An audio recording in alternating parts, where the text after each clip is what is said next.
Wait, what if I told you that one touch, just one desperate touch, changed a woman's life forever? Not a loud prayer, not a miracle everyone expected, just a quiet moment in the middle of a crowded street. And in that moment, everything changed. You see, this story begins with a woman who had been suffering for 12 long years.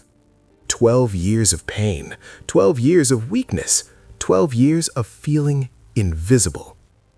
The Bible tells us she had a bleeding condition that never stopped. And back in those days, that wasn't just a miracle problem. It meant she was considered unclean. People avoided her. She couldn't worship freely. She couldn't live normally. Think about that for a second.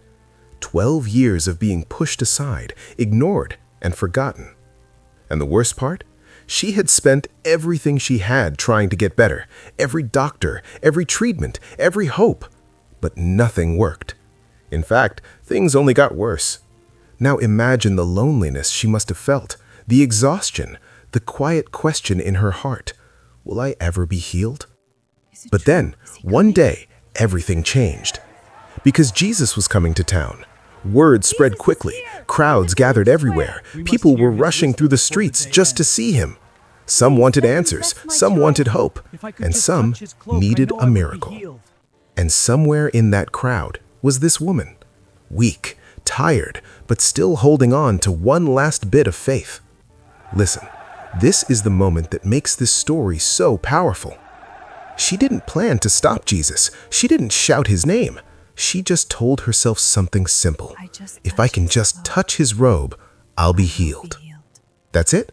Not a speech, not a scene, just faith. So, she slowly pushed through the crowd.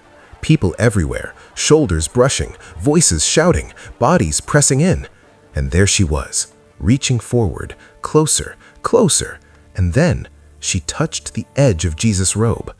And instantly, everything changed. The Bible says the bleeding stopped immediately, just like that. 12 years of suffering gone in a moment. But something else happened too. Jesus suddenly stopped walking.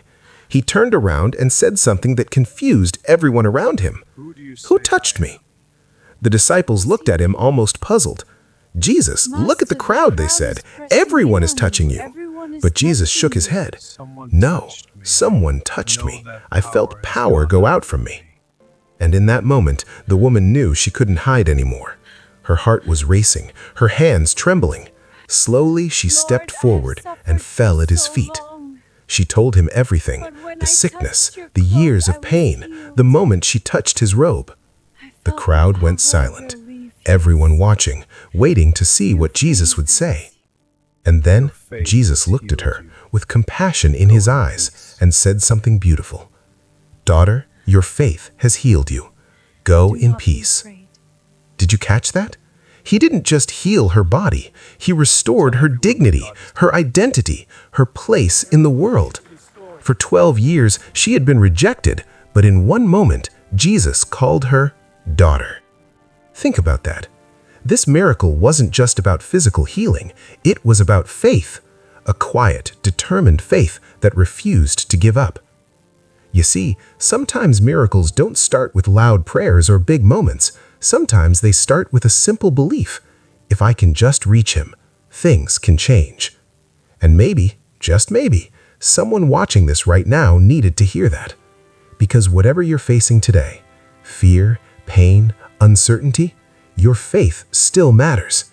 And just like that woman in the crowd, one small step toward Jesus can change everything.